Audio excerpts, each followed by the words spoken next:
Hello, everyone, tuning in from everywhere around the world, and welcome to IFPRI's policy seminar on the new nutrition reality, time to recognize and tackle the double burden of malnutrition. My name is Marie Ruel. I am Director of the Poverty, Health and Nutrition Division at IFPRI, and I'll be the moderator for what promises to be an exciting seminar today. We have a very packed agenda with several bright stars in nutrition, so I will move us right along to our first speaker, Dr. Francesco Branca, who will make some introductory remarks. Francesco is Director of the Department of Nutrition for Health and Development at the World Health Organization. Francesco, the floor, or rather the screen, is yours. Good day to all. Thank you, Marie. And thanks to the International Food Policy Research Institute for hosting this seminar today. Optimal nutrition is critical to both population health and sustainable development. In 2019, approximately 690 million adults worldwide were food insecure, while almost 2 billion were overweight. An estimated 38 million children under the age of 5 years were overweight or obese, while 144 million were chronically undernourished.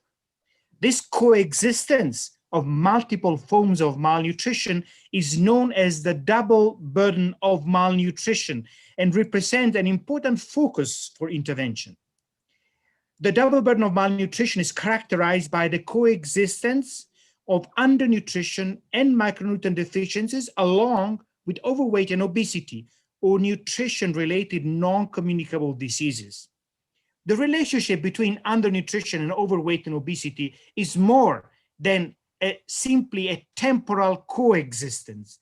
The double burden can exist in parallel or at separate times throughout the life course. It can also occur at the individual, household, or population level. Drivers of this double burden of malnutrition are varied and often insidious. They include biological, environmental, social, and behavioral factors. Undernutrition early in a child's life or affecting their mother before or during pregnancy may predispose to overweight later in the child's life. Rapid weight gain in early life can predispose to overweight and obesity in adulthood. Those influences, known as the social determinants, or the conditions in which people are born, grow, live, work, and age, have a big impact on the nutrition status and opportunities for individuals and populations. The globalization of unhealthy behaviors is a major challenge to nutrition worldwide, but it's also a profound opportunity for intervention. Malnutrition in all its forms threatens the achievement of key global health and development goals, necessitating urgent attention and action. With many countries facing complex and overlapping nutrition challenges, there is a need to identify and communicate actions that synergistically address undernutrition, overweight, obesity, and non-communicable diseases. Or to be clear and understand the impact pathways of siloed interventions.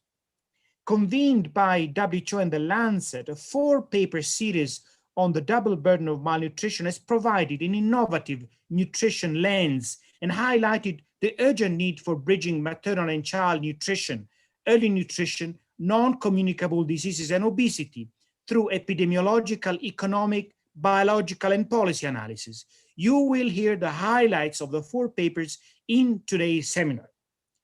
At the end of 2020, the achievement of the 2025 and 2030 global nutrition targets seem even more at stake. A combination of the economic crisis and the disruption of the health and food system generated by the COVID-19 pandemic is going to overturn the progress made in the last years. At the end of 2020, there probably will be over 100 million additional people with food insecurity and an additional 7 million children under 5 with moderate or severe wasting. Similar effects can be expected for stunting and women's anemia, while overweight among school-age children seem to have increased.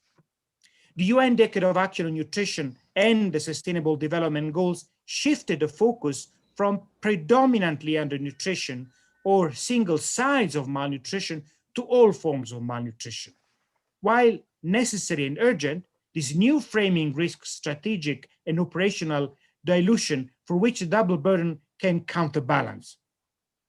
This series of papers also reflects the new nutrition reality where no country is immune for malnutrition and many countries face multiple burdens at both extremes of malnutrition.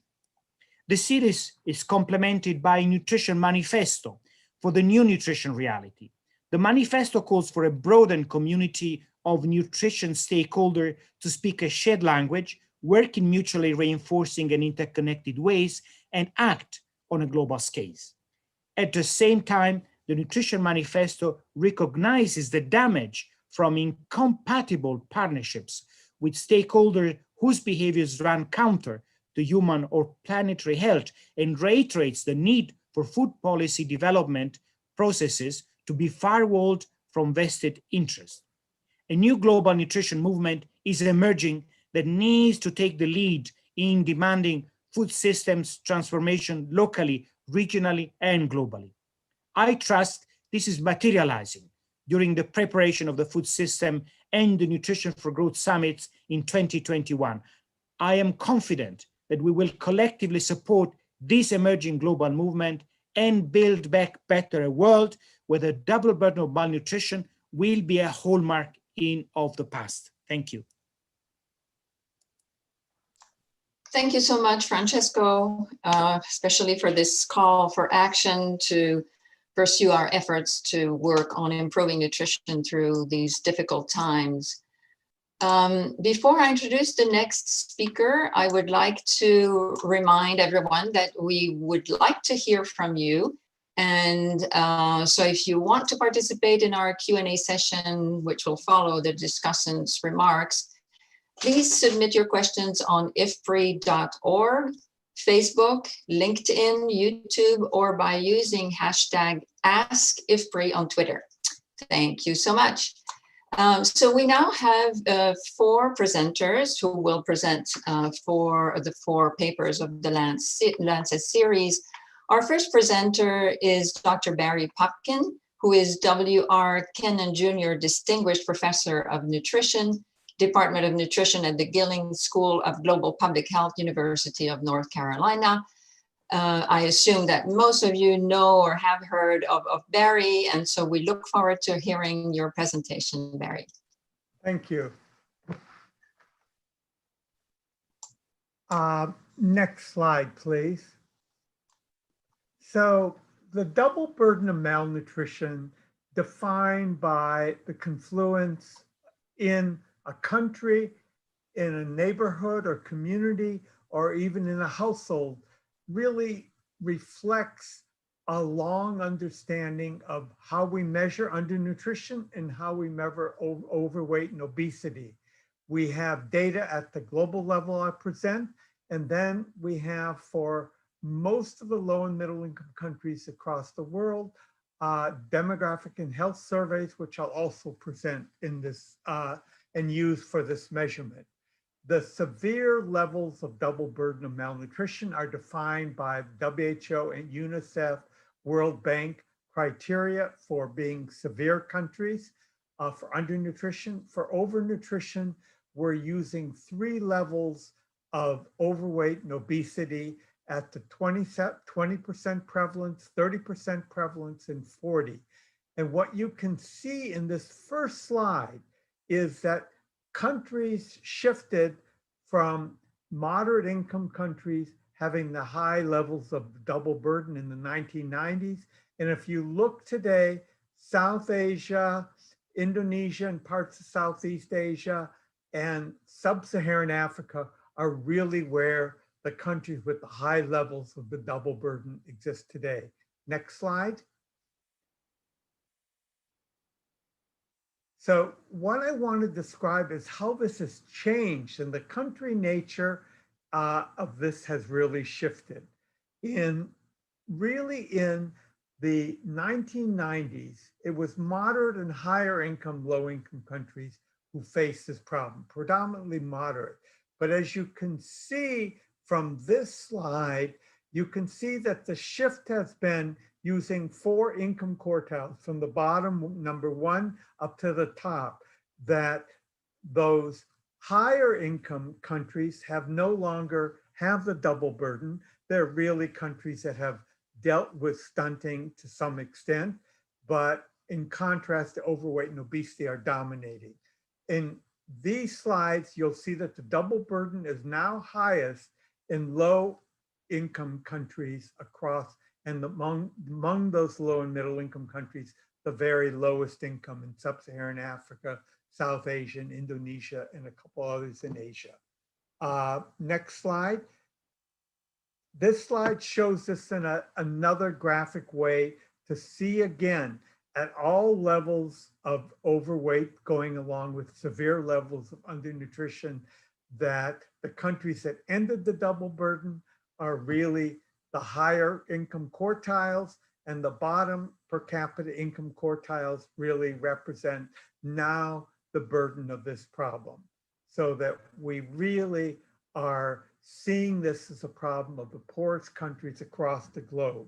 And that's really because no country across the globe now has less than 20% overweight and obesity, and the levels of overweight and obesity are growing quite rapidly. Next slide. So here I wanted to show, because it's very important to understand that the overweight and obesity is still a problem depending on the country of the higher income countries, particularly in sub-Saharan Africa and in South Asia. But in East Asia, Indonesia, China, Central Asia, and most of Latin America, this is now a problem of lower income households have the highest levels of overweight and obesity, and the growth is quite significant. These represent here annualized growth figures in terms of percentage points per year. And you can see this shift that's going on and has still not reached, but will reach over the next several decades, South Asia and Southeast Sub-Saharan Africa. Next slide. So these shifting conditions from the low income to the high income, again, you can see here and in a different way. And you can see that there are a couple Latin American countries, as well as Cambodia and Vietnam, that also face this issue in Asia and Latin America. And then you see South Asia and Sub-Saharan Africa, where really this problem is still a problem of the higher income relative to lower income. But that again will change. We're seeing it shift across the globe slowly. And we predict over the next 2 decades, this will become a problem of the poor in all countries. They'll have the higher burden of overweight. Next slide. So these changes in the double burden are very much related to both economic growth, which has certainly impacted significantly wasting, stunting, and even in adult women, thinness, reduced at the same time through all the technological changes, physical activity, and has increased our purchasing power, which increasingly is going for ultra-processed, less healthy foods. Food marketing has certainly had a lot to do with that, as well as modern retailing, reaching all corners of the world today. And urbanization and the increasing employment of women are some of the factors that we don't go into here in depth, but are critical drivers behind the shifting burden of undernutrition and overnutrition and the double burden across the world. Next slide. Lastly, why have we seen these increases in overweight? Well, as I mentioned, technological changes have affected everybody in the world across work, home, production, work in the household, cooking, cleaning, gathering water, electricity. All these different technologies have truly been impacted. Leisure activities, transportation have been reduced significantly, and we aren't going to be able to go back on this. At the same time, the diet drivers are really continuing, and these become the critical factor for dealing with the double burden, both stunting and overweight and obesity. Economic growth again. One of the critical issues that we face in the future is how to reduce the consumption of ultra-processed foods. These have begun to dominate across all low and middle income countries. You won't go to a village, you won't go anywhere and not find people selling, be it in a store of some sort, or in a cart, or in some other way, ultra-processed foods and beverages. They're ready to eat, ready to heat, and they become a critical growth factor for the food sector and a major cause of increasing, certainly overweight and obesity, and to some extent possibly for undernutrition. We have countries like Nepal where we find 25% of calories for infants come from ultra-processed foods. This indeed is a problem we have to worry about for all forms of malnutrition in the future. And there are effective policies to address these that Karina Hawks will be talking about later. Next slide.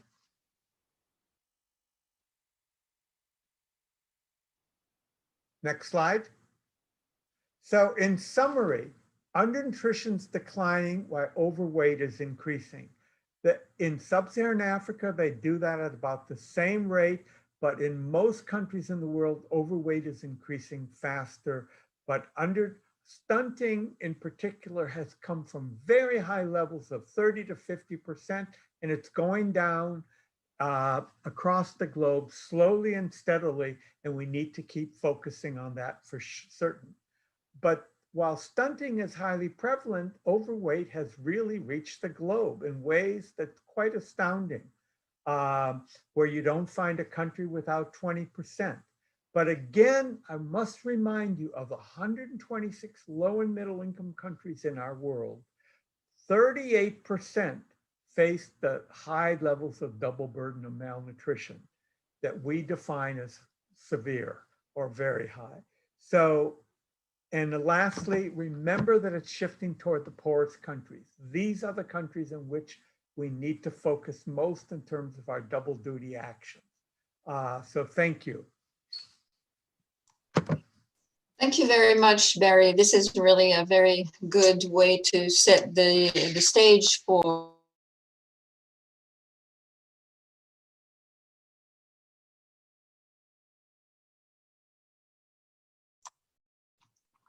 okay, sorry. It looks like I was muted.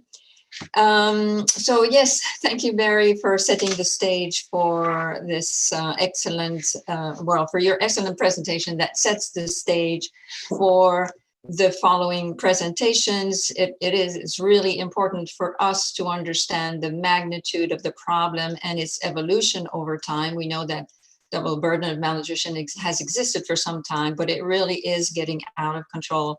And also thank you for the key messages and for making everything on time and so clear. Our second presenter is Professor Jonathan Wells, who is Professor of Anthropology and Pediatric Nutrition at University College London Institute of Child Health. Jonathan, the screen is yours.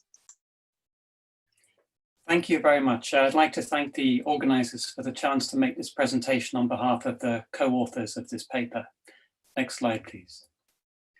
So when the double burden of malnutrition was first reported, it was described at the level of countries, and then at the level of communities, and then at the level of individual households, for example, where an overweight mother might be living with a child who's undernourished or stunted.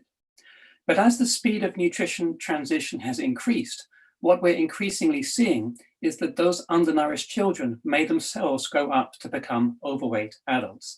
And that means we also need to pay attention to the biology of the double burden of malnutrition. Next slide. So we've long known that there are intergenerational cycles of malnutrition. For example, we know that mothers who are undernourished have an increased risk of having children who themselves are prone to undernutrition. And we know that the same thing applies to overweight, where overweight mothers may be likely to have children who themselves develop overweight. Next slide, please. But what happens with rapid nutrition transition is that individuals transition between these two cycles within their life course. And that life course transition is strongly associated with an increased risk of various forms of disease. Next slide. Now, one of the strongest examples of how the life course exposure to the double burden is associated with disease is apparent for non-communicable diseases such as type 2 diabetes. This slide shows data from the New Delhi cohort in India. Along the front of the graph, you can see tertiles of body mass index at 2 years of age. And up the right-hand side of the graph, you can see adult BMI in the same individuals. And what we're looking at is the odds ratio of developing diabetes or glucose intolerance. And it's very easy to see on this graph that the highest risk of diabetes occurs in those who are thin in early life and overweight in adulthood. And this pattern of disease is also found for many other outcomes such as hypertension, stroke, and cardiovascular disease. Next slide, please. Now, there are a number of different biological pathways that underlie these life course trajectories to increased disease risk. We know that exposure to malnutrition in early life is associated with effects on organ size, structure, and function, with epigenetic changes in gene expression, with changes in markers of cellular health, such as the condition of the telomeres, and with maturation of the gut microbiome. And what's particularly important is that all of these biological systems pick up effects whether the mother is either undernourished or overweight. Next slide, please. But even more importantly, these early changes in biology that can happen in response to maternal malnutrition then shape how that individual will respond to future manifestations of malnutrition later in the life course. For example, if they become overweight or develop obesity. And effectively what that means is that obesity is more toxic for health amongst those who also were exposed to undernutrition early in the life course. Next slide, please. Now, this diagram looks very complex, but what I'd like you to focus on is the gray boxes in the middle. And each of these gray boxes refers to different forms of ill health, such as inflammation, gut dysbiosis, feto-pelvic disproportion, or cardiometabolic diseases. And all you really need to focus on here is how each of these gray boxes has arrows coming in from both of the sides of the diagram. In other words, the risk of these diseases is shaped both by aspects of undernutrition, particularly in early life, and also by overweight. And once we see this, it becomes clearer to understand why the double burden of malnutrition is really driving the global burden of non-communicable diseases. Next slide, please. Now, we can see this in more detail by looking at 3 birth cohorts, which have been steered by Professor Yajnik, who's the co-author on this paper, which was set up in and around the city of Pune in India. Now, until recently, all the population was exposed to energy scarcity, micronutrient deficiencies, and a high burden of infectious disease.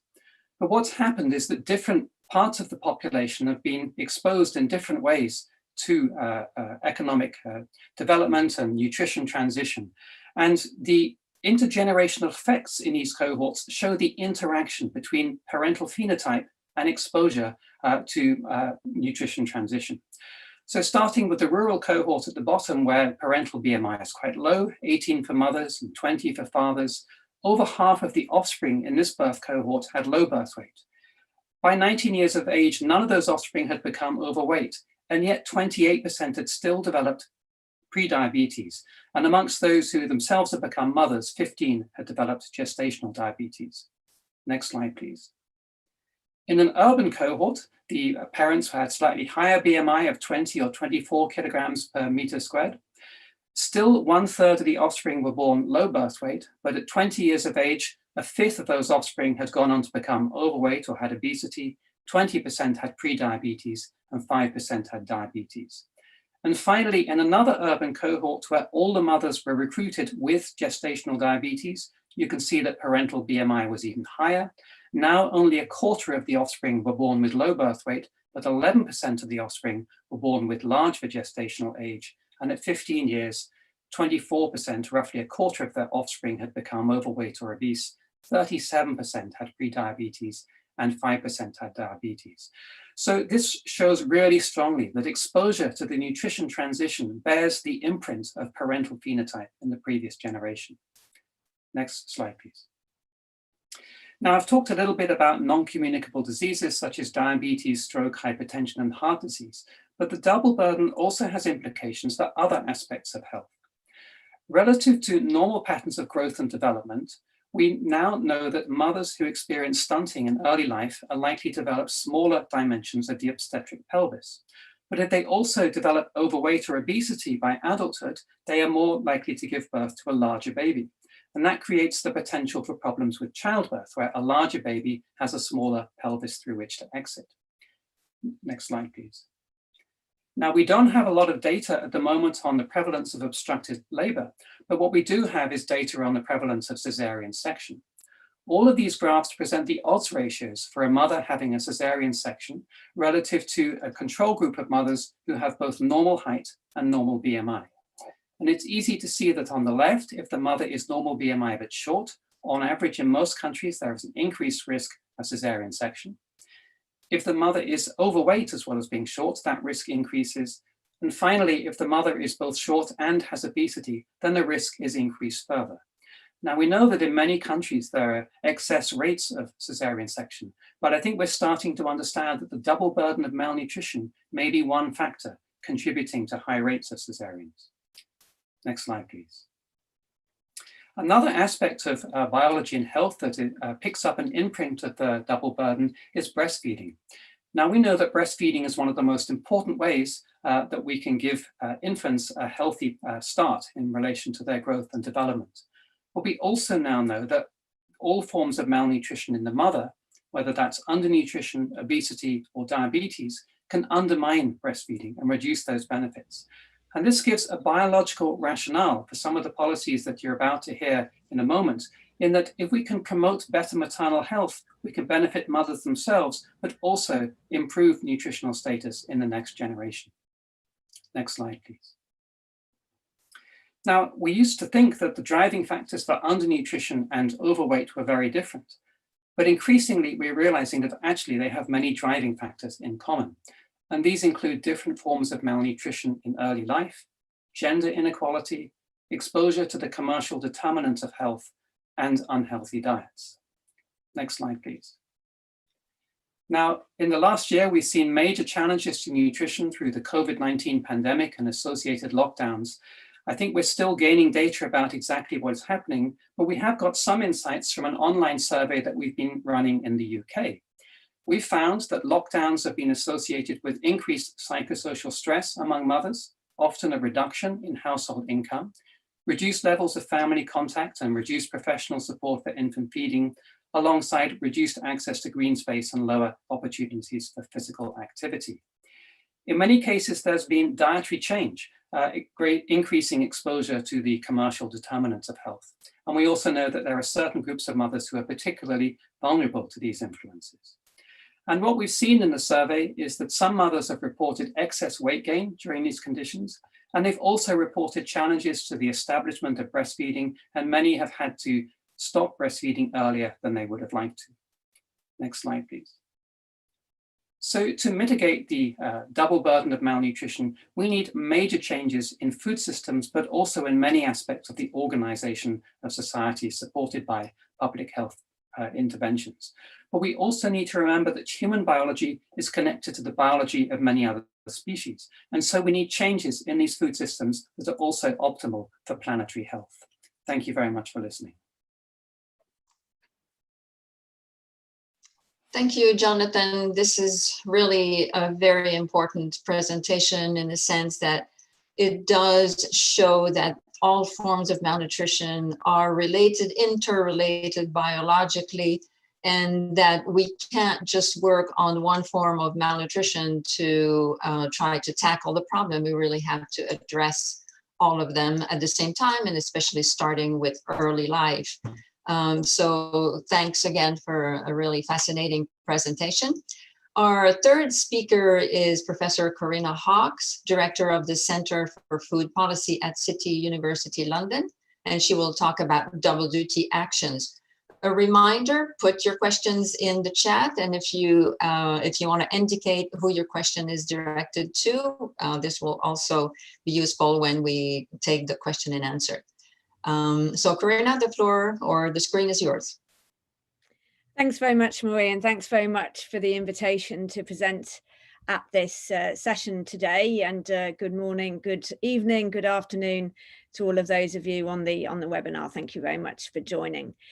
So I'm going to take us through the paper that I contributed to the series along with my shared lead author, Marie, and other authors as well. I'm giving this presentation on their behalf about the double duty action approach as a new way to tackle the double burden of nutrition. So if I could go to the next slide, what do I mean by a double duty action? What we're talking about here are interventions, programs and policies that simultaneously prevent or reduce the risk of both nutritional deficiencies that lead to underweight, wasting, stunting, or micronutrient deficiencies, and problems of obesity or diet-related non-communicable diseases. So in other words, they're actions that are efficient in the sense that they impact on the different sides of the double burden. Rather than just trying to tackle one or the other, they try and tackle both at the same time with the same action.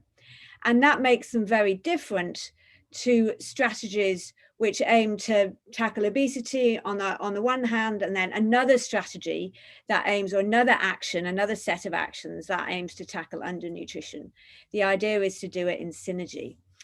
On the next slide, I set out 3 interlinked reasons why double duty makes sense, as opposed to just having separate strategies for each side of the double burden. The shared drivers, efficiency and opportunity, and all of these are linked. So on the next slide, I set out 2 very basic shared drivers for different forms of malnutrition.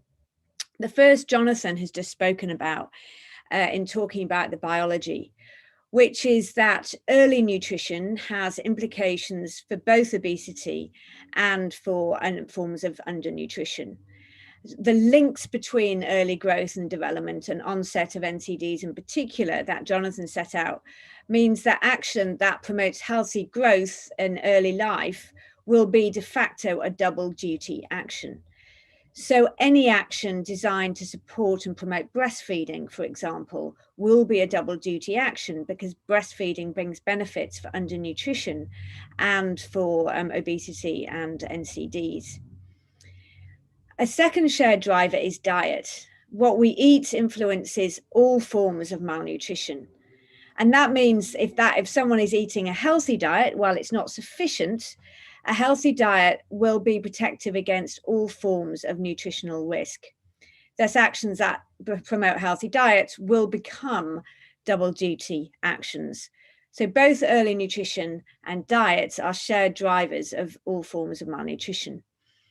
And that means, as I show on the next slide, that we can create efficiencies and opportunities by leveraging those shared drivers.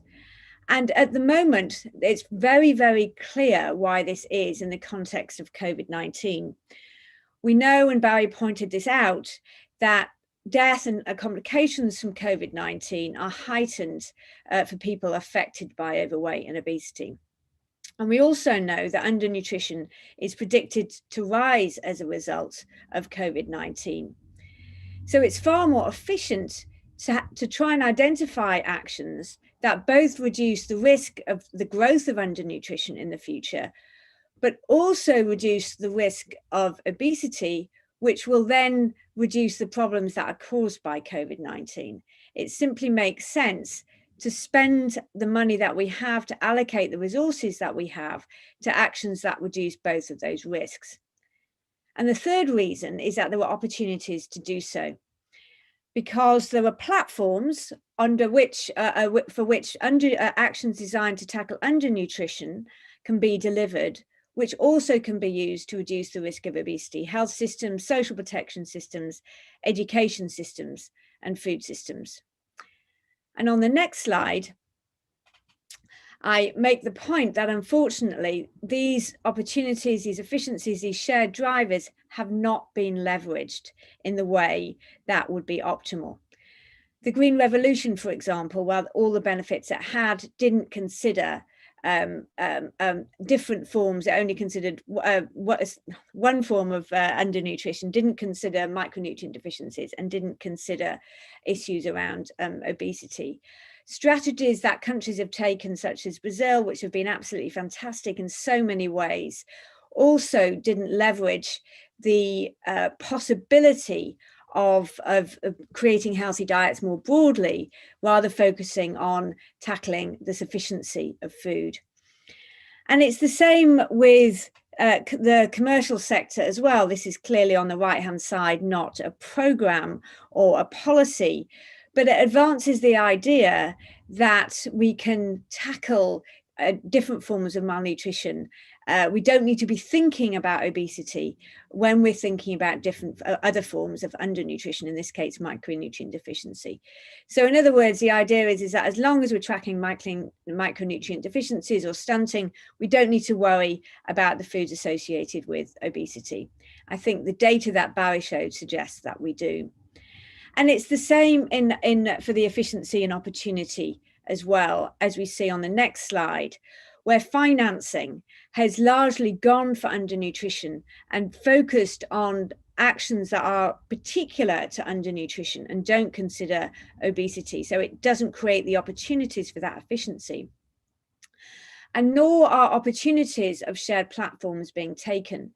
This is an example of an action designed to tackle food insecurity and people not having enough food in the context of COVID-19, where many of the efforts that we've seen, the laudable efforts designed to make sure that people have enough food, haven't really considered the quality of that food. And this is one example from the NCD Alliance compilation. So the opportunities that an action is being taken to tackle poor nutrition then is not leveraged in the optimal way that it could be. So on the next slide, I show why is it so important to take double duty actions now. I mentioned COVID-19 specifically. COVID-19 tells us that we must tackle undernutrition and we must tackle obesity. Both are absolutely vital. But in reacting to COVID-19, we have the opportunity to learn from the past when undernutrition programs actually raised the risk of obesity. And we show in the paper some examples from these countries here. And on the next slide, just very quickly, to show that one example, which is from Mexico, which is a pioneer conditional cash transfer program, which evidence shows has had many, many positive impacts, indicating that conditional cash transfer programs are extremely positive. However, this program was not designed also to tackle obesity and had the impact of increasing maternal overweight. This other example from from Egypt, is another, on the next slide, is another example where we see again a program which was designed to help tackle hunger actually had negative impacts across the board. It led to increases of child stunting and on women's BMI. So moving on to the next slide, what we can see here is that there were these opportunities for double duty actions to take a different approach, to be delivered through these shared platforms, leverage these interconnected drivers and have double impact on both sides of the double burden, and therefore lower the risk of all forms of malnutrition. So to end with a couple of examples, I already mentioned the cash transfer programs, and on the next slide, the example is given of social safety nets, that if we're to redesign social safety nets to include counselling on nutrition and healthy diets and health education, we provide the opportunity for making sure that people have enough money to buy food, but ensuring that food is healthier. And on the next slide, to show an example from an educational platform where redesigning school feeding programs to offer meals that both meet children's energy needs, but also protect against unhealthy food, snacks, and beverages being sold in and around schools. Thank you very much. Thank you so much, Corinna. This is, again, a really good introduction to part of the solution that we're trying to see with the multiple burdens of malnutrition and how to address them simultaneously or with complementary actions. Our fourth speaker is Dr. Rachel Nugent, who is Vice President and Director, Center for Global Non-Communicable Diseases, RTI International, and Associate Affiliate Professor of Global Health at the University of Washington. Rachel will be talking to us about some economic aspects and maybe some of the financial synergies of potential financial synergies of double duty action. The floor is yours, Rachel. Thank you, Marie, and thank you very much to, as the slides come up, thank you. Thank you to IFPRI and thank you to WHO and to the Lancet for the opportunity to develop this paper and to present it here. I want to acknowledge my co-authors, Carol Levin, Brian Hutchinson, and Jessica Hale. And in a brief few moments, I want to tell you what we've done to try to inform us all about the economic effects of the double burden of malnutrition and the potential from an economic point of view to justify double duty interventions, many of which Corinna has just described to you. Yes, it's very logical that when we see the array of countries that are experiencing the double burden of malnutrition that Barry has told us about, and it's intuitive when we see the biological pathways that Jonathan has described to us in lovely detail, that we see the impacts of poor nutrition across the life cycle. And then we see the opportunities for intervening and that we are doing to address undernutrition and also trying to address the growing burden of obesity.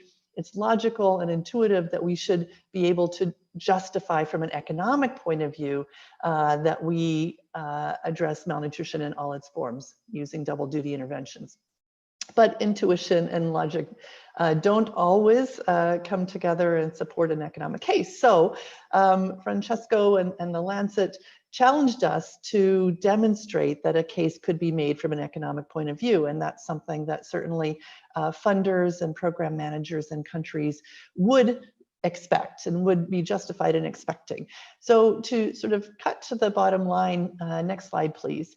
We attempted to do two things with this paper. We wanted to look at existing economic models to see what they could offer in terms of the double burden of malnutrition. Can we assess the costs of the double burden using existing models? And we found that there aren't any existing models that incorporate both undernutrition and obesity outcomes that have common outcomes that we could use to say, okay, yes, now we can measure the economic impacts here in with this one model. So we describe in the paper a number of models and what they do give us. But in short, the economic approach to looking at undernutrition and the impacts of that look at very different outcomes than those models that look at the economic impacts of obesity. And I'll describe that just a little bit. And then secondly, we were a little bit ambitious here. We wanted to look at the potential to assess the costs and benefits of a double duty intervention, as Corinna has described, using an example that we all felt would be able to demonstrate the benefits. Next slide, please. So this is a little schematic taken from the paper. I'm going to just walk you through it briefly to describe the methodology that we used. We looked across the array of interventions that we thought, we didn't have the benefit of Corinna's and Marie's paper in hand when we started. So we looked across a lot of different literature and references, and of course consulted with our colleagues here about what would be a good example of a program that we could assess from an economic point of view for its double duty benefits. And we came up with school feeding programs. They're widespread, they're widely supported, they are well evidenced, and they clearly have the potential to affect both undernutrition and overweight and obesity. So that was perhaps maybe the easiest step that we took. We also wanted to, and to note that we know that an intervention can't be cost effective if it's not effective. So we had good effectiveness evidence, and we wanted to kind of see, you know, what we could then determine about cost effectiveness. We could see the measurable effects, and there are many, from school feeding programs. We chose a school breakfast program that could give us effects on children's height and also on weight, or BMI. So we could find a good measurable impact from school breakfast programs. We then looked at the effects on stunting and obesity prevalence, sort of the important intermediate outcome of interest. And then to get to the economic impacts for stunting, we could take from the program's impact of school feeding on years of education, and therefore on income or labor earnings. And that is reasonably well established in the literature. We were fortunate to find some cross-country estimates of the impact of additional years of education on wages. And then for the obesity impacts, we looked at, as is common in this literature, the impact on obesity-related NCDs. And again, this literature usually uses the productivity impacts of NCDs and the costs of care for NCDs, the medical costs. So we looked at the benefits of school feeding, or school breakfast specifically, on productivity and on averted medical costs of obesity-related NCDs. So that's in short the steps that we took. Next slide, please. Where we got the evidence, and this is certainly was one of the challenges, because we couldn't go to a well-known program that had double duty, a well-known double duty program, if you will, a well-known program that had impacts on the double burden of malnutrition that was assessed as such. So we derived our impacts on stunting and BMI from two programs. One, a very well-designed program from Jamaica that was looking at height changes in children, 2nd to 5th grade students.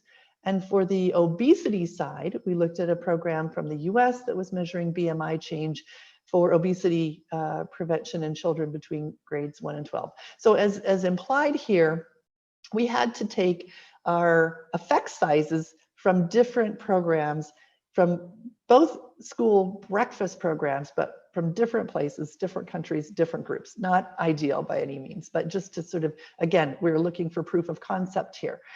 Then what we did was we took those effect sizes and we simulated the impact of those effects on children in 3 countries for which we had stunting and obesity data. Again, a compromise here. We had to look at 4 to 5-year-olds because we don't have stunting data for older children. So a different age group, not the older age children that would be in school normally. But we looked at Guatemala, Indonesia, Nigeria, for whom we had stunting and obesity data. We had the epi distributions of those impacts on children. And we simulated the impacts of the school breakfast program. And then we were able to obtain costs of the school breakfast program from a relatively recent multi-country study of school feeding program costs. Next slide, please. So we had 2 types of findings, again, just to sort of go back to what we started with. We wanted to assess existing models. We found that we couldn't come up with an existing model that would allow us to perfectly look at the economic impacts of double burden. As I mentioned, when economic studies measure stunting impacts, they generally are looking at GDP loss or benefit cost ratios of programs that are implemented to reduce stunting. However, when looking at obesity, economic studies are generally looking at cost of illness and productivity impacts from reducing NCDs. So those 2 things don't go together very well, and we had to try to sort of nest them. So we definitely need some work on models. And then the other thing we wanted to do, of course, was the proof of concept, the idea that we could demonstrate cost effectiveness and a good return on investment. And we looked at the effects and the costs from school breakfast programs in 3 different, against the population and epi context of 3 different countries. And we found a positive return on investment in all 3 of those countries. Again, simulated effects. A little bit over half of the economic benefits were associated with reducing stunting, and a little under half of the combined benefit was associated with reducing obesity among the school children. Next and last slide, please. So our conclusions essentially are that we need to have some better standardization of our definitions and of our, in particular, our outcomes that are measured in double duty programs. We want a small number of outcomes that economists can grapple with and that we can associate with economic results. And we recommend that we take some of the economic tools that are available. We used the LIST tool, a well-known undernutrition model, and we then did some cost-benefit analysis on the obesity side, but we'd really rather have a validated economic tool that can look at them together to measure the cost effectiveness of the double duty interventions, and then apply that in a number of countries that have rich data from the breadth of sectors and programs and platforms that Corinna has mentioned that can implement double duty interventions. So with that, I'll stop and look forward to the questions. Thank you very much. Thank you very much, Rachel. Yes, we still have a lot to do in terms of designing these double duty action, and in terms of evaluating them and understanding their efficiency in economic terms, for instance. So thank you again to all four presenters for very rich and enlightening presentations. We will now move to hearing from three discussants. We have asked the discussants if they could comment on the implication of this new nutrition reality and of the Lancet series itself for their work and their experience with some of the challenges and opportunities to tackle multiple forms of malnutrition at the same time in their institution. We're traditionally working in silos for those who work on undernutrition and overweight and obesity, and we now need to bring these two different, slightly different communities together.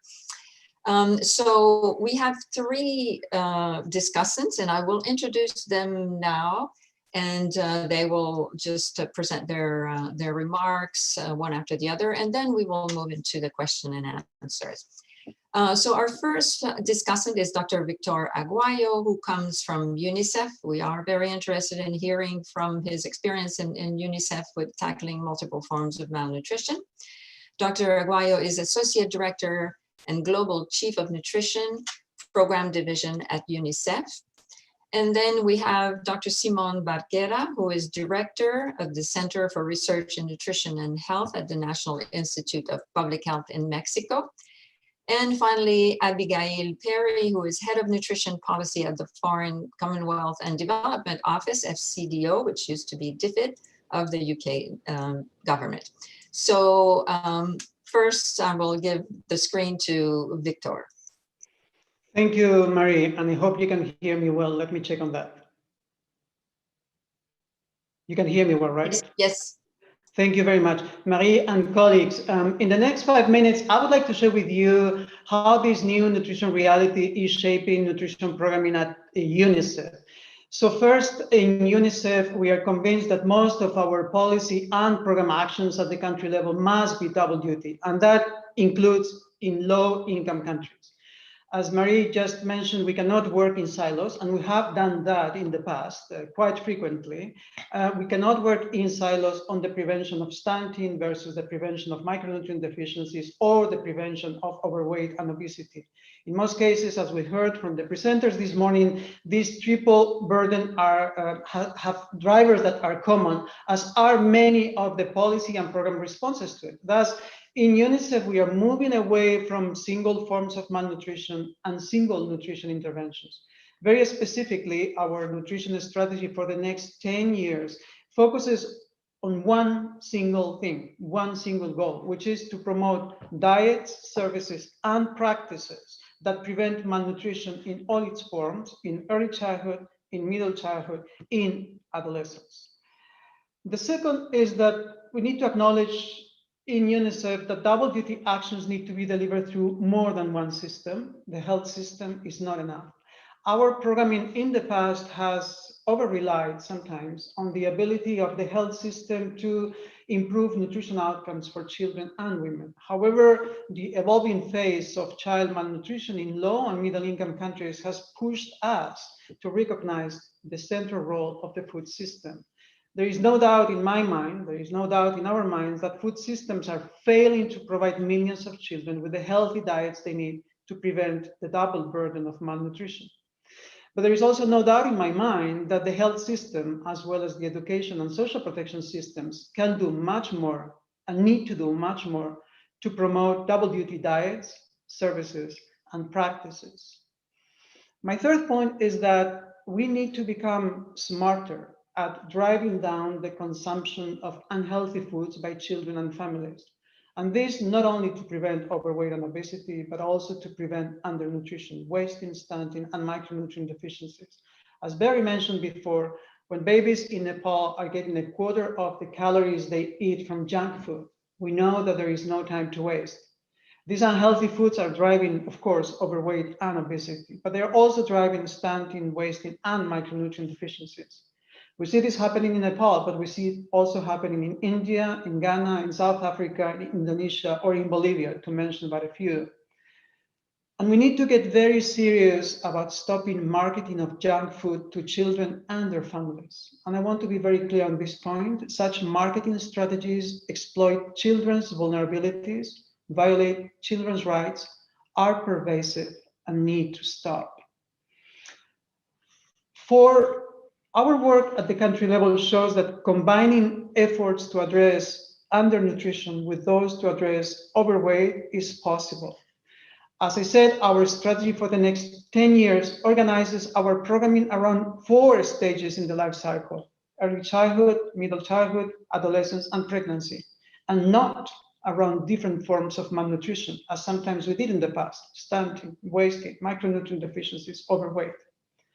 At each stage of life, early childhood, middle childhood, adolescence, and pregnancy, we favor double or triple duty actions that promote healthy growth and development in children and adolescents.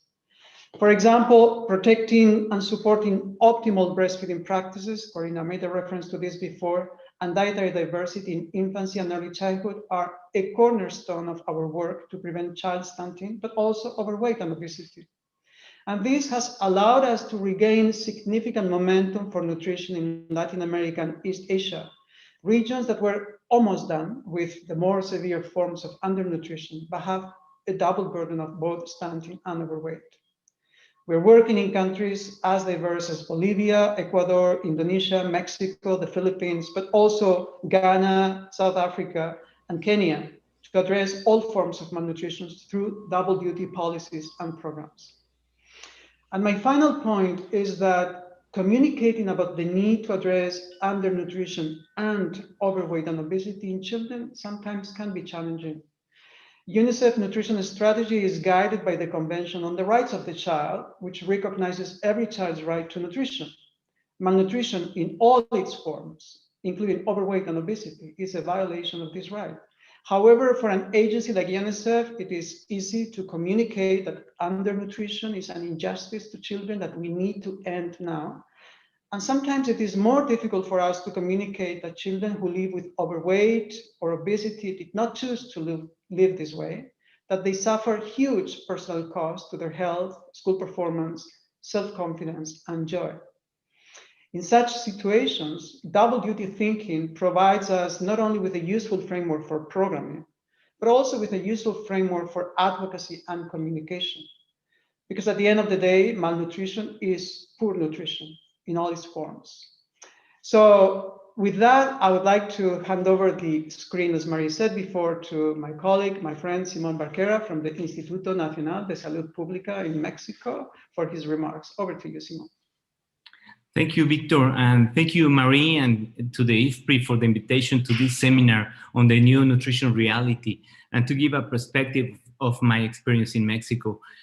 First, let me start by mentioning that Latin America is one of the most unequal regions in the world, with an important amount of population under the line of poverty.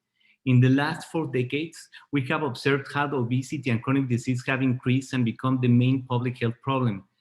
As Barry mentioned, economic development, free trade, and globalization, among other factors, transformed the food system, which, when paired with a lack of adequate governance, caused a rapid epidemiologic transition. Currently, Argentina, Chile, and Mexico are among the highest consumers of soft drinks in the world. And Latin America, many Latin American countries obtain more than 25% of their caloric intake from ultra-processed foods. In the case of Mexico, it is close to 30%. The consequences are alarming. For instance, in Mexico, 80% of all deaths are due to non-communicable chronic diseases. 40,000 deaths are attributable each year to sugary beverage consumption, and diabetes mortality has gone from less than 20,000 in 1980 to more than 100,000 deaths per year today. On the other hand, undernutrition has been a significant and ongoing challenge for which we have implemented a number of national efforts with positive but modest results. Chronic undernutrition decreased from 30 to 14% in 20 years, but we have not seen further progress in the last 6 years. And although breastfeeding rates doubled during the last 6 years, we are still below the regional average and far below countries like Peru, Bolivia, and Uruguay. The current COVID-19 pandemic has added yet another layer of complexity for the region to deal with, resulting in economic crises that have increased food insecurity and poverty. In my opinion, we are facing a critical challenge to effectively implement necessarily double-duty actions to overcome malnutrition due to government unclear priorities and resource allocation. In one hand, the new administration in Mexico is very sensitive to industry interference in health policies and has readily provided support for front-of-pack warning labels, regulation for marketing to children, healthy nutrition at schools, and promotion of locally produced sustainable foods. This type of political will generates a vital window of opportunity that we need to be able to capitalize. The impact of these measures will be far-reaching. For instance, only a few weeks after the implementation of the warning labels, hundreds of products have been reformulated to decrease their sugar, fat, and salt content. In addition, all government food aid is now replacing products that were delivered to vulnerable communities to avoid giving them products that contain warning labels, a result that will benefit millions of vulnerable children that receive this benefit. However, on the other hand, the Mexican government also shut down most of the comprehensive national programs from the past administration aimed at improved nutrition of the poorest, such as ESIAN, a pioneer program that documented important positive results to combat the double burden of malnutrition, and that was a response to the transfers that, the program of transfer that Corina just mentioned in Mexico. To make things worse, with the pandemic, no alternative to these programs has been implemented or designed yet, and millions of Mexicans are becoming food insecure. Addressing these concerns, the INSP, together with UNICEF, WHO, and other agencies, developed a position urging the Mexican government to implement a plan to adopt a comprehensive strategy focusing on the first 1,000 days of life, and to allocate funding to protect the infant population from the most vulnerable locations in the country. We expect to have a positive result and implement programs and try to sustain them for the remaining 4 years of this administration. An additional challenge that I want to mention to conclude is the importance of developing sound program evaluations, dissemination, and interaction with global agencies and academia to ensure continuity of successful efforts and to maintain dialogues with similar Latin American countries to support public health policies and reinforce the capacity of the communities of practice in the region to effectively and sustainably tackle malnutrition in all of its forms. And with this, I am giving the floor to Dr. Abigail Perry. Thank you very much. Thank you very much, and thank you very much to IFPRI for organising a session on such an important topic. Just before I give some reflections from the perspective of a development donor, I just want to note that these are my personal reflections rather than reflecting any formal position of the UK government. So the first thing I want to emphasize when it comes to the question of the implications or relevance for this is that there are basically two ways that development government donors are likely to engage on a topic like this.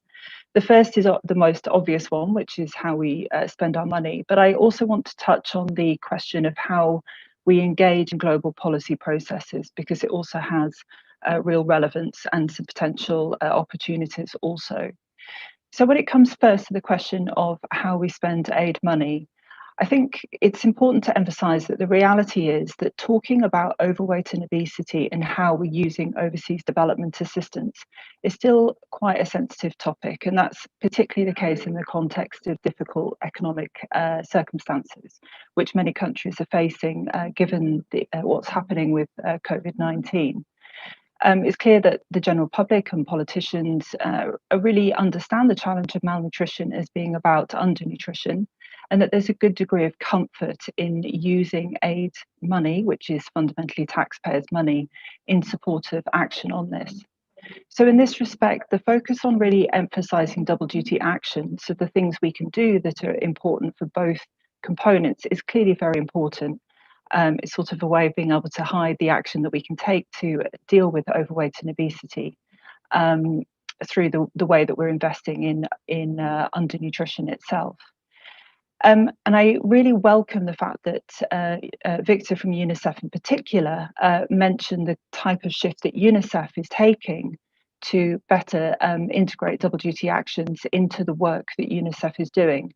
Because what we find as a development donor is that we can't move that much faster than our partners will move. So it's really critical for us that actors like UNICEF, but probably more fundamentally our partner governments, are also looking at integrating and adopting these double duty actions to the best effect possible. I then want to pick up the points that have been raised by a number of colleagues who've spoken today about the opportunities about reshaping areas such as social protection, and particularly focusing on the question of improving access to nutritious diets. I really can't underestimate just how much of a challenge it is to try and get that shift happening. It's clear that there are so many more urgent priorities that these different sectors are still really thinking about. So be it around acute food insecurity, be it around jobs, which for all countries is really key in the context of economic downturn, but also increasingly around climate and environment. We're still not getting there to ensure that this argument around the importance of nutrition generally and their undernutrition, not just overweight and obesity, is adequately reflected. So then just want to come to the second area I flagged about our role in global policy and the kind of big processes that can influence the way in which nutrition is understood and addressed more broadly. What we see, and this perhaps is a reflection of our context, is that there is still a very clear divide in terms of policy, dialogue, and target populations when it comes to discussions about overweight and obesity, and when it comes to discussions about undernutrition. So when you look at processes such as the G20, which do have an impact on the way that countries progress around these issues, there is a real divide with ministries of health or departments of health typically leading on any discussion on overweight and obesity, and then people like myself leading on discussions around undernutrition. So it's really key that we are making sure that our colleagues who tend to work more on overweight and obesity are bringing in some of these really key points about double duty actions and looking at how they, through the way that they think about overweight and obesity, are also promoting the same message. And that then comes to a kind of key action that I think has relevance when it comes to the question of joining up the divide across the overweight and obesity communities and the undernutrition communities, but also looking at how to make better use of instruments such as social protection, agriculture, and so on in support of this agenda. I think we still need a really solid policy narrative that builds rather than reinforces the divide that we see between these different communities, and that also can persuade others to act differently. We've got all the ingredients for this, and the papers that have been set out today provide basically what we need, but we now need to get that out and understood by those who would think that undernutrition or overweight and obesity or even nutrition at all is nothing to do with them. And we have a really important opportunity through the Food Systems Summit, but we're going to need to really go in with a very clear argument as to why our agenda is important and should be a priority. Thank you.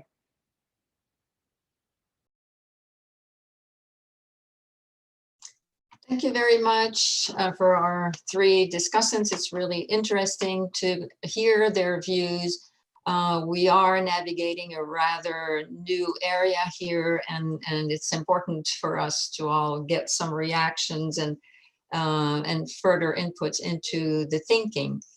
We can now move into our question and answer session. So again, we're inviting everyone to submit questions in the chat. I just counted, we have so many speakers. Feel free to ask questions to any one of them. And I will start with, there is one question that I think I will answer myself, which has been posed by a couple of people, which is what happened to the triple burden of malnutrition. So this is really a question of terminology. We have had this, as usual in nutrition, we've had this confusion sometimes about the terminology that different people use to talk about different issues. But in this case, I think when people use triple burden of malnutrition, they meant the combination of child underweight or maternal underweight and stunting, wasting, maternal low BMI, and things like that. The second one being micronutrient deficiencies, and the third one being overweight and obesity. And of course, none of those classifications are necessarily a good classification. Double duty is not exact either, because especially from what we've heard today of how all those forms of malnutrition are interrelated, double or triple is inaccurate. We often talk about malnutrition in all its forms now, which personally I prefer, but it's certainly more catchy to talk about the double burden of malnutrition, meaning the somewhat from the undernutrition to the overnutrition side. Undernutrition is a case of deficiency, all of the undernutrition types, be it micronutrient deficiency or wasting or stunting are deficiencies, and then overweight and obesity sometimes we say is excess, but it's not just excess, it's imbalanced diets. So overall, I would ask people to not worry about the terminology, and I've actually never liked the triple burden, and I don't know how I feel about the double burden, but I think we need to recognize we're talking about malnutrition in all its forms. So I will stop here on this question. Now I will start with a question to Barry from Ranjoy Gupta, research scholar in India. The question is, what is the contribution of traditional food culture in sustainable development, and should policy planning include specific indicators based on traditional local food culture? I think they should. To try to come to the grips with that. We have a policy in Brazil that we're in the midst of evaluating, where they took the National School Feeding Program and required in the past 30% of the food come from local small farmers. That's the kind of program that will impact farmers, use government resources to help with local food resources, and do the kinds of things you're asking. This is a very difficult question because my agricultural hat as an agricultural economist tells me that all the global economic forces have moved away from traditional agriculture. We're losing our various crops like sorghum, millet, and others that are not the major wheat, rice, crops of Africa. We're losing many other traditional crops. And this is really going to be very difficult unless we have government programs that kind of push and promote in very effective ways. And I think the school feeding program, using the food to go to the local farmers, is one way to do that. But that will not necessarily create us going back to local indigenous crops, such as the questioner is raising. because again, it's a question of tastes that have been formed by the rapid onslaught of these newer crops. The rice coming into Africa is just an example. The wheat coming in, the shifts are going on away from the coarse grains and many other products. And even the biggest fear I have is that going away from legumes or pulses in India and elsewhere. It's really very serious, and we need to find ways to use government resources against it. But the global food system is fighting against that in very many ways. The funding is increasing, going to larger farmers, not small farmers. So we need to create new policies that will both improve nutrition, like school feeding, but also go to these local farmers. But to protect indigenous original crops is going to be very difficult without very localized kind of planning and organization. Thank you. Thank you. Yes, thank you, Barry. Now I have a couple of questions for Jonathan. One from Sarah. In Dr. Wells' research, is there a correlation between race, overweight, and childbirth? And if so, is the correlation solely in higher middle income countries? I'm sorry, could you repeat that question, please? Yeah. Is there a correlation between race, overweight, and childbirth? And I don't know if it's meaning childbirth weight or childbirth conditions. And if so, is the correlation solely in higher and middle income countries? I think that's a very difficult question to answer, because I think we're really recognizing this year more than any other that what we mean by race is a social construct rather than something biological. So we need to remember that when we use that term, we're referring to a combination of living conditions and constraints, the biological effects of discrimination over and above any issue of ethnic ancestry. So I think I actually just can't answer that question. Yes, I understand. Another question for you, Sanjita from International Medical University in Malaysia has a question. Could maternal anemia through propagation of low birth weight also lead to adult obesity in the child?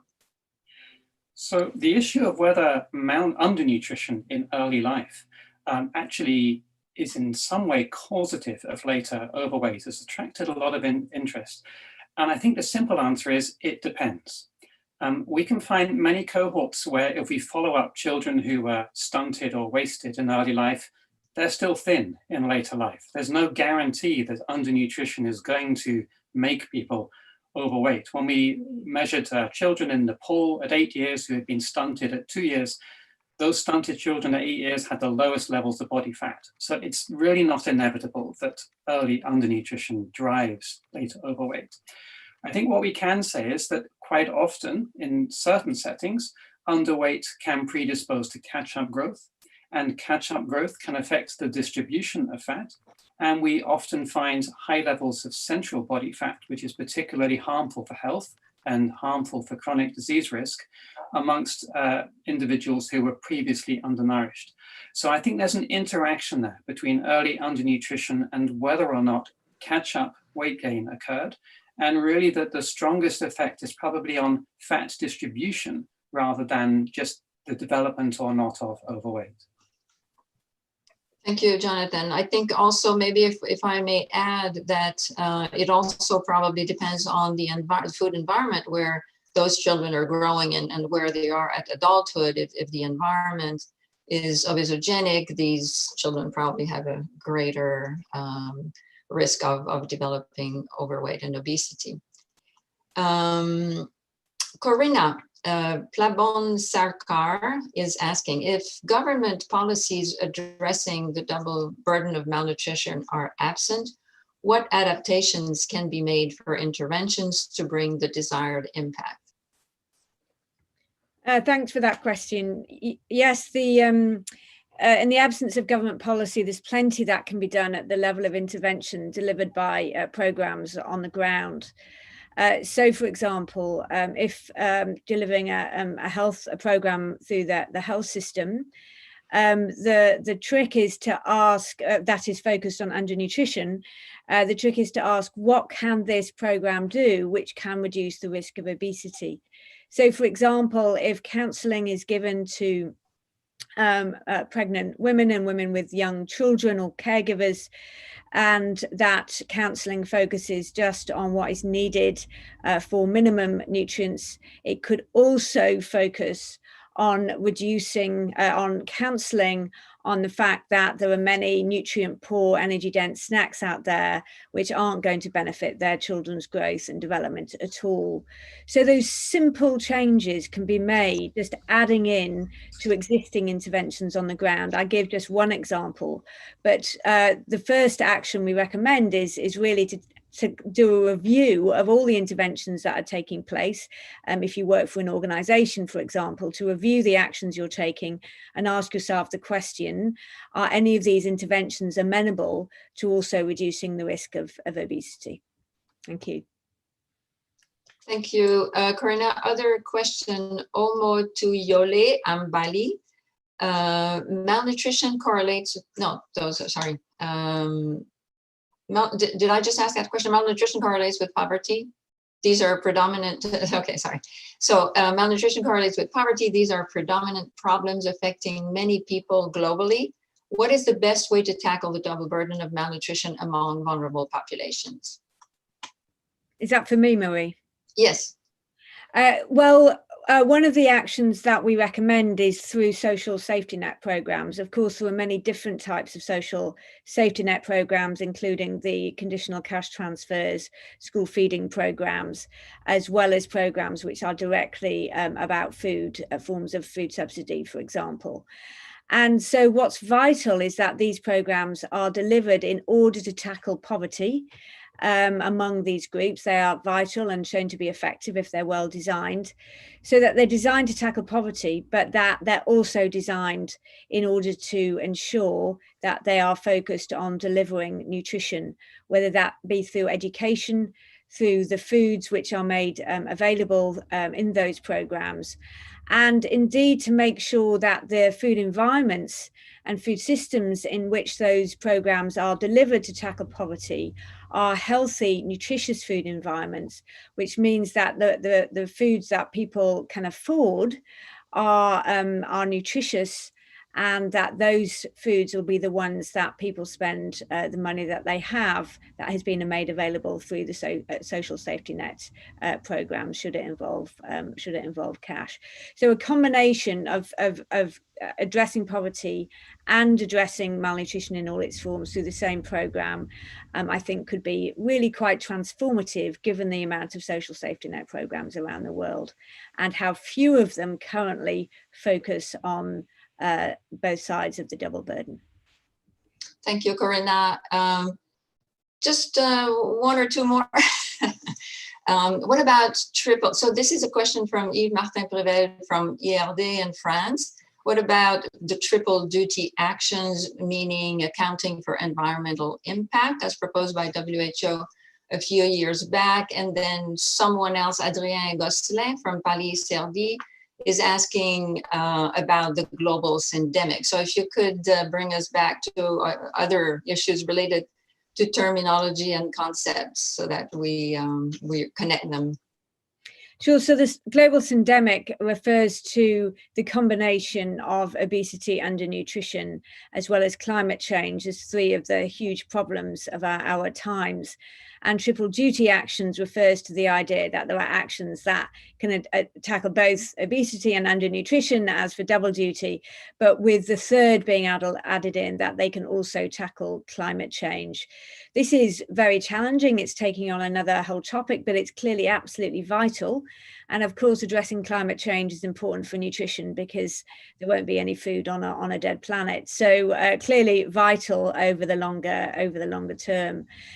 So the triple duty actions are all about saying, when we're focusing on the food side, for example, about saying, well, if we're going to increase the healthiness and nutritiousness of food for people, and through those particular actions, where does that food come from? Does it come from a sustainable production system?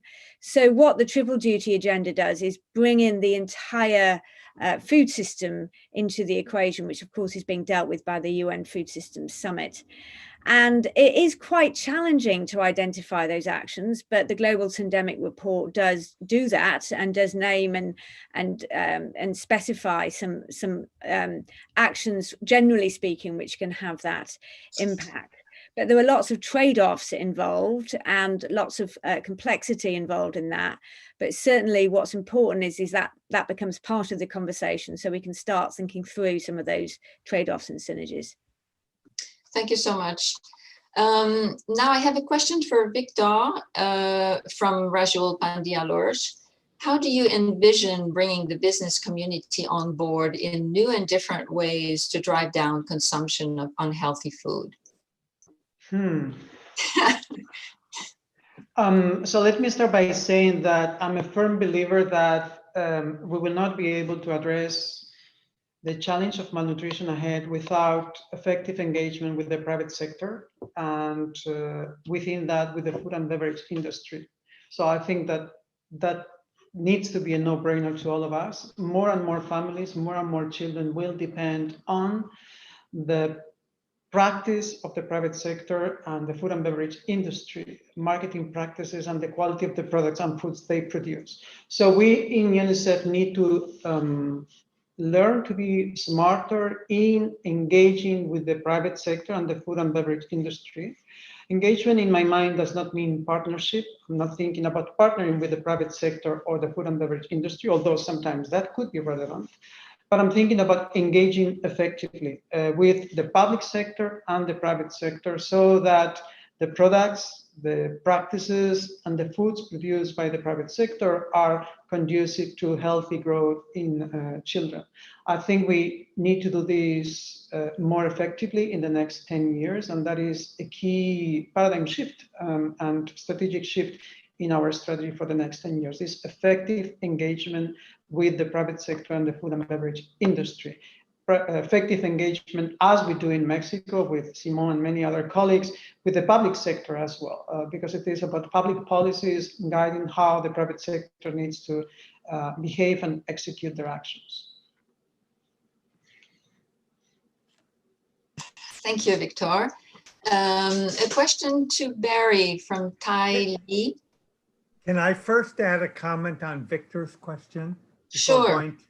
Okay, so I've had experience working in now a couple dozen countries, working to try to work on healthy food regulations that include things like fiscal policy, front of the package labeling. And for the countries that have instituted these, we have found no employment changes on the food sector and no major losses of production. They have in turn just produced healthier products.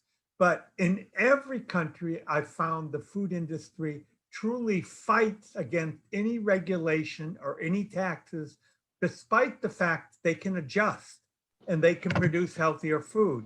So we face a complex issue that Victor knows very well, and how to get them to work with us on healthy food policies instead of trying to fight everything, even when they have the technology to create healthier food. And that's just my comment there. Now we go to your question, Marie. Going back to your question, what about the shift from stage 4 to 5 of the nutrition transition model? Is it necessary for the fight against the double burden of malnutrition and the role of income? Yes, I think that's correct. I truly feel that to move toward a healthier eating society, first, we're going to have to regulate our food supply to create the incentives for the industry to create healthier food. We're going to have to use fiscal policy to allow and use some of those resources to help the poor have the income to buy healthier food. either through an array of different programs, from food stamps to food programs to subsidies on healthier food. We're going to have to use it as an incentive to change the food system and to have agriculture create the healthier foods. So that certainly has to be a major part of this. At the same time, we have countries that are very low income, and we have populations that are very poor and can barely survive, let alone think about buying healthier food. And it is going to take a while to fight against those issues and to figure out and get countries to use the kind of fiscal policy and other things to help the truly poor that are going to become the major reservoir for the double burden over the next decades. Thank you, Barry. Now I'd like to ask a question that I find is a broad question, and I'd like to hear from as many of the speakers and discussants on your take on it. So we'll spend a little bit of time on that question from Lena. How would you see that the Food Systems Summit can help address the double burden of malnutrition? Any suggestions for game changers to address it? So we could go in the order of the speakers. Barry, if you want to start, and then we'll see whoever wants to answer this question from their perspective. We'll just go through, starting with you, Barry. Can you repeat the question, Marie? Yes. How would you see that the Food Systems Summit can help address the double burden of malnutrition? Any suggestions for game changers to address it? You know, there has been for track 1, for example, a call for game changers to be proposed for improving diets and nutrition and health through food systems. So I think it's a broad question, but a good one in terms of what can we propose in terms of a game changer to the Food Systems Summit in order to address the double burden of malnutrition. This is very complex because I see the major problem emerging over the next decades is the increasing role of sales and marketing of ultra-processed foods. And until we find a way to regulate those, we aren't going to find a way to really increase the consumption of truly healthy diets across the globe. This is particularly true in low and middle income countries that we're focused on. There is where the major markets are and where the major push on marketing and sales of these foods exists. So I think the game changer has to be pushing for clear regulations that global food companies can accept that will truly help to shift our diets away. And then once we get rid of some of the least healthy elements of the diet and we get rid of some of the marketing of these, hopefully there'll be space for us to promote the truly healthier foods that we need across the globe. And the Food Summit today is truly not going in that direction. It's very much industry oriented and not allowing in the voices of not NGOs and others who want to push for these kinds of changes. Thank you, Barry. Maybe we move to Corinna. Would you like to answer this question? Yes, sorry. Yes, so I think the most important aspect of the Food Systems Summit with regard to the double burden of malnutrition is for the world to see that the food system can be a solution to the double burden of malnutrition, and that there's lots of opportunities in the food system to make change. And at this point, I think for many people working in nutrition, they may not be looking to the food system for solutions. They may be looking to the health system or the social security system or other systems. But to have people look more to the food system as a place to find solutions, because there are many. In another project I'm working on, we've just defined a list of 42 actions that can be taken in the food system, which collectively can work to address the double burden of malnutrition, for example. So the role of that summit is to have the global community who works on nutrition look more to the food system to find solutions to the double burden of malnutrition. Thank you, Corina. Let me jump to maybe Francesco. Yeah, thanks, Marie. Well, Food System Summit is an opportunity to create a broader community and to integrate agendas on health and the environment. So I think the opportunity is to look at the synergies, and the opportunity is to look at new actors which can contribute with policies and investments. We're looking, I think the Food System Summit is meant to identify solutions and to identify actors that can commit on those solutions without hiding the contradictions that are there, without hiding the different objectives that different actors may have. Thank you, Francesco. How about Abigail? Would you like to comment on the Food System Summit? Yeah, sure. Thanks, Marie. I mean, clearly it is a really important opportunity, and I agree with comments that have been raised about making sure that we're looking to the Food System Summit as that opportunity. But I do think in the run-up to it, we need to really think quite seriously about the point I made earlier, which is what is the message we're going into that with as a nutrition community? I think that we see the food system from our perspective, but the food system delivers so many other things, which, as I said, are arguably of greater priority right now to many of the actors that we are trying to influence and trying to engage, and who will need to make shifts. So again, food system as it relates to jobs, noting Barry Popkins' earlier comment about jobs. So again, we need to challenge some of those assumptions. Food systems as it relates to climate and environmental objectives. It's a big year with COP26 also, so there's a lot of focus on the climate agenda. So it's a tough environment. It's a tough one for us to get this in there, and we know that we've got some very tough points of resistance, particularly around the private sector piece, which is not insurmountable. But again, that point about ensuring that there's a focus on the regulatory space is also going to be really key. But to really get us to the Food System Summit with a strong centrality to this point about healthy diets, we're going to need to get our act together in terms of the way we put our message forward. Thank you. And Victor? Yes, I really hope that the game changer is going to be that the Food System Summit not be a summit of technical people talking to technical people and trying to convince each other or to reassure each other. To me, the marker of a success of the Food System Summit is that the Food System Summit contribute to ignite a global conversation around healthy diets for healthy growth for all children and for all people. How do we achieve that? I think it is going to be extremely important that the Food System Summit contribute to create a movement, as the Climate Summit contributed to, that we break out of that chamber and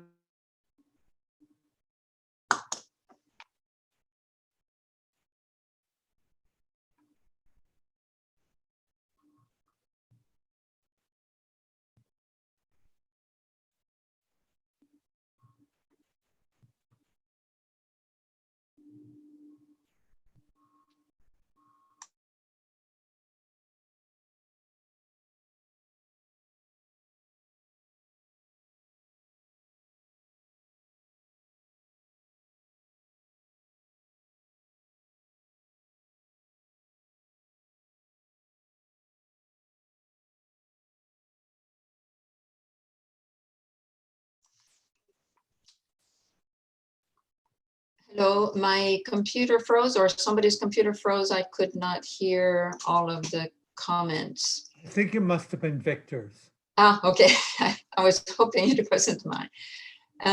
Victor has actually disappeared, I think, yes. So we're actually right on time for the last little bit of our seminar today. And I'd like to introduce our final speaker, who is our who is going to provide us with closing remarks, Dr. Mira Shekhar, who is Global Lead Nutrition, Health and Population at the World Bank. And so, Mira, if you could give us the wise words, concluding remarks. Thank you. Thank you, Marie. And thank you to IFPRI and everybody else who's hosted this very, very interesting session. It's been fascinating to listen to everybody and learn lots of new things. In my concluding remarks, I'm not going to try and summarize everything that has been said. I think we all agree that the double burden is a reality in most of our countries that we are working in, and the fact that the burden is growing, particularly on the obesity side, is really concerning for all of us. Those of you who have had a chance to see the World Bank's report on obesity that we released in February this year, and I think Katala can share the link in the chat box, you will see that we from the bank side are on a very similar position, because that report highlights why obesity is important, not just for health reasons, but also for economic reasons. And countries are experiencing huge productivity losses linked to obesity. So in the past, while we advocated for productivity losses linked to stunting, now we're saying it's also obesity. So clearly, we're all on the same page as far as that is concerned. What I really want to focus on is how are we going to get this message out there? And Victor emphasized that a little bit more. How are we going to get it out to the countries, and how are we going to make sure that these actions, double duty actions, as well as triple duty actions that are really important from a climate point of view, are actually implemented at scale? That is absolutely critical. Otherwise, we keep talking in the academic world, but it never gets translated into action. And that, I think, is one of nutrition's many failings, that we do a lot of research, but we don't take it out to scale it up in terms of action. So in the bank team, we're starting within the World Bank, we're starting to socialize these ideas with our regional teams and then with each of our country teams. It's a lot of heavy lifting. We've also included it in the new health, nutrition, population strategy at the World Bank. But really, I think most important is that we get this message out well beyond all of the technical folks who are engaged and involved in these discussions, to put the attention of global leaders. And as several of the presentations have highlighted, political will is absolutely critical to make this happen. And this will not happen unless we can have national leaders on board. And Simon referred to that, how in Mexico that happened because national leaders were on board. Chile has a similar story to tell as well. And so getting national leaders on board is a really hard thing to make happen, because they are so overwhelmed with messages from many sources. So it's something for which we need to have a very clear strategy. And I think no one summit, whatever it is, whether the Food System Summit or the NFG Summit, will be able to make that happen. So let's develop a strategy on how we take this message well beyond the technical echo chambers. And the second thing I would say is, for acting at scale, we've heard the message, we need to redesign our social safety net programs, redesign our education, our school nutrition programs, our poverty reduction programs, but and certainly food systems. But as we work on redesigning these, it's really important that we do not undermine the undernutrition programs. It's taken us 20 years of concerted effort to get undernutrition on the agenda of global leaders. We don't want to undermine that. We need to do this in a very nuanced way so that we can scale up these double duty actions. And in the case of food systems, we've had a lot of discussion about this right now over the last hour or two. But I must say, if we think that somehow the private sector will realign itself around health outcomes instead of profit, I think we are dreaming, or we are smoking something fun.